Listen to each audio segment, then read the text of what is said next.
And God has chosen. Jesus. Tonight, this heart-stopping moment captured on a church live stream just outside of Pittsburgh. A man pulling a pastor in the middle of his sermon. I'm thankful to God that I'm still here because he definitely pulled the trigger. Welcome back, guys. I trust you've been staying safe. Today's true crime story is taking us back to the United States of America, where something bizarre has actually happened in a church.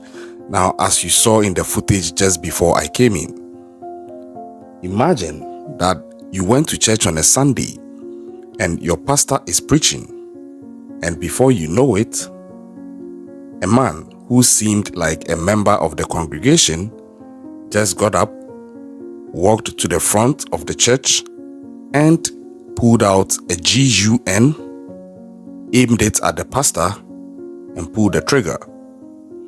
That is what transpired at a church in the United States called the Jesus Dwelling Place Church on Lobringa Avenue. Now, this is not a movie. This is not a script. This is not a hoax. This happened just over a day ago. And it raises a lot of questions. I'll get into the details, but I think that it raises a lot of questions with regards to things that are happening in churches of late, with regards to certain acts being pulled by certain individuals with so much disdain and disregard for the sanctity of the very place that they are perpetrating some of these bizarre acts at. Just recently, there was the case of Ma Emmanuel Marima, and now this. And there have been some instances also in some churches in South Africa. So I think that it seems there is a rise of people seemingly disregarding the sanctity of certain places of worship and just perpetrating certain acts because they feel that they want to. Well, in this case, the gentleman at fault here, he is saying God told him to do it. Yeah, it's that crazy. He did this to a pastor in a church, and he is actually saying that God told him to do it. But I digress.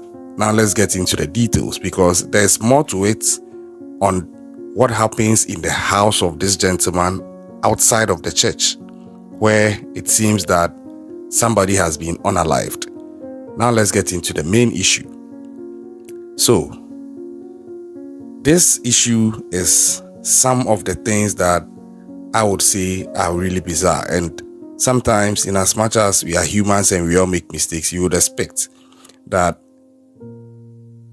the very place you are standing at would actually prompt you on the need to desist from whatever bad thing you are planning on doing. But that did not have any impact on this man by name Bernard Polite.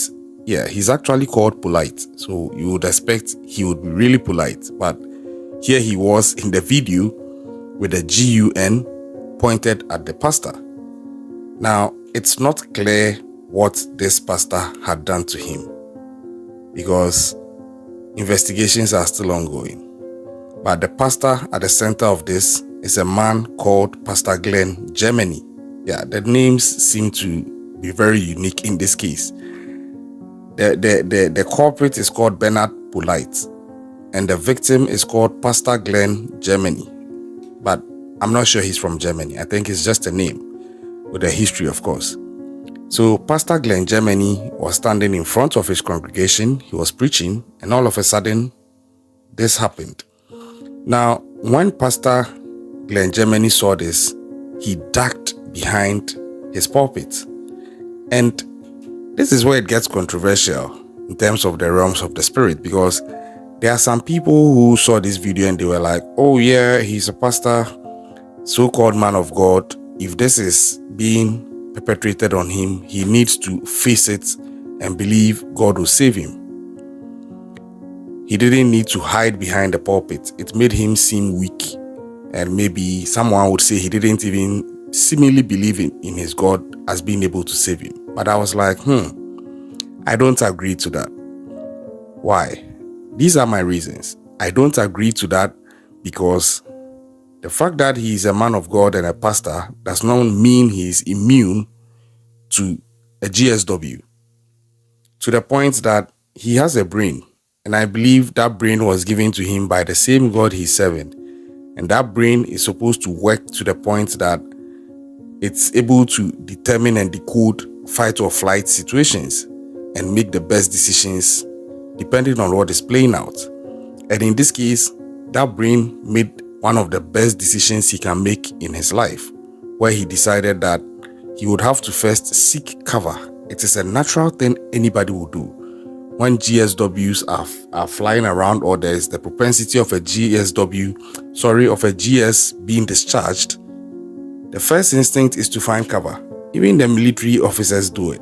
It's the first response that is logical in such situations. And you can't fault him for resorting to that just because he's a pastor. I don't agree to that. So Pastor Glenn Germany did this, and then comes the hero of this story, who is also another member of the church. He's actually a deacon. And this deacon, it's alleged that he was filming it because the whole thing was during a live broadcast of the church ceremony. Now, this deacon is reported to have been filming this ceremony, and when he saw what was happening, where Bernard Polite walked to position himself, he actually placed himself between the deacon and Pastor Glenn Germany. So it gave the deacon the advantage of being behind Bernard Polite and therefore at his blind side, and he took advantage of it. I think it was smart of him, but very risky, and he leapt and just tackled Bernard Polite down, and that was how they overpowered him and then disarmed him. But then Pastor Glenn Germany was interviewed, and he said that he has never seen Bernard Polite before until this Sunday when this happened. And that during the sermon, as he was preaching, he noticed that Bernard Polite frequently came in and out of the church. And Bernard Polite made eye contact with him and was giving him some sort of eye looks. And then he said that he didn't really make much of it, but started to preach, and all of a sudden, from his left-hand side, he saw Bernard Polite move from the back to the front of the church and then sit at the front corner of the church and actually smile at him as he was preaching. And the next thing he saw was Bernard Polite standing straight in front of him, pointing the GUN right at him. And at that point, all he could do was to try and run for cover. He is alleging that Bernard Polite actually pulled the trigger, but then it appears the weapon jammed. If that is the case, I would say that maybe that is his God saving him right there, just that his natural instincts also kicked in and he had to duck behind his pulpit, which I don't blame him for. And one would think that this would bring this bizarre experience to an end, but it didn't. The police were called in, and then after they had subdued Bernard Polite and taken him in and booked him, they decided to make a trip to his house. And that is where the whole thing even went through the roof, because it turns out that when they went to Bernard Polite's house, they found an unalived man in there. Yeah, they found an unalived man in there. And it was very surprising to the neighbors because, according to them, Bernard Polite is actually a nice guy. Yeah, he's a nice guy. They don't have any record of him or any recollection of him even having any issues with somebody. But it turns out that there was more to Bernard Polite. Now, Bernard Polite, in his defense, is saying that it's God who told him to do it and that God requires that he is taken to jail to clear his mind. Well, I don't know who he is seeing as God, but I don't think God will advise him to do this. I'm thinking that he may be suffering from a form of mental health. But then the man they found unalived in his house had also passed due to a GSW inflicted on this man. And his name is Derek Polite.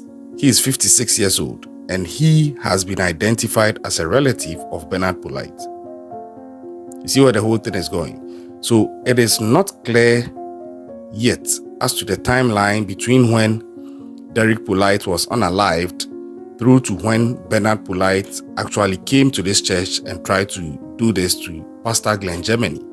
But one thing that is clear is that he definitely was unalived prior to Bernard Polite coming to this church and pulling his GUN on Pastor Glenn Germany.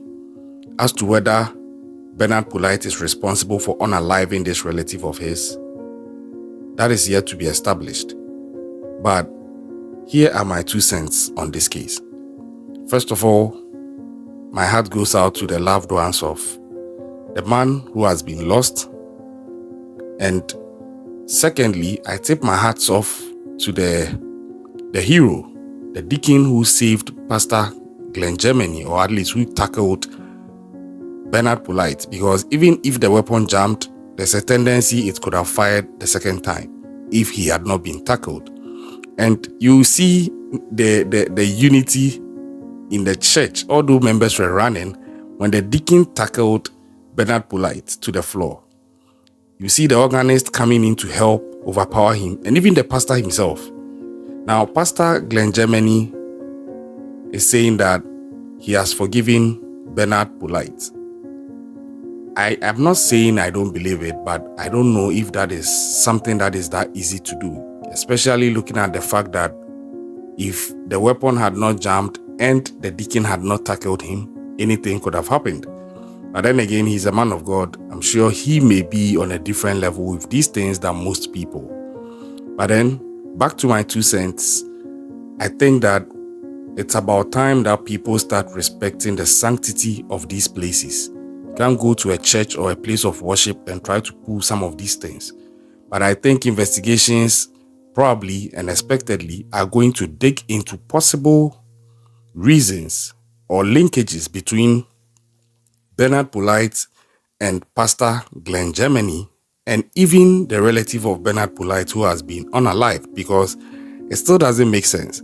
Why would Bernard Polite decide to target this pastor in this particular church? If it's a random thing, what is steering him? What is the method to this? And if it's a case of mental health, does he have a history of it, or is this something new that he's coming up with? In which case, it would still beg further questions. So these are interesting times, and I would advise that wherever you are going, you keep an eye out. I think that it's not safe anywhere anymore at all. It's not safe anywhere anymore at all.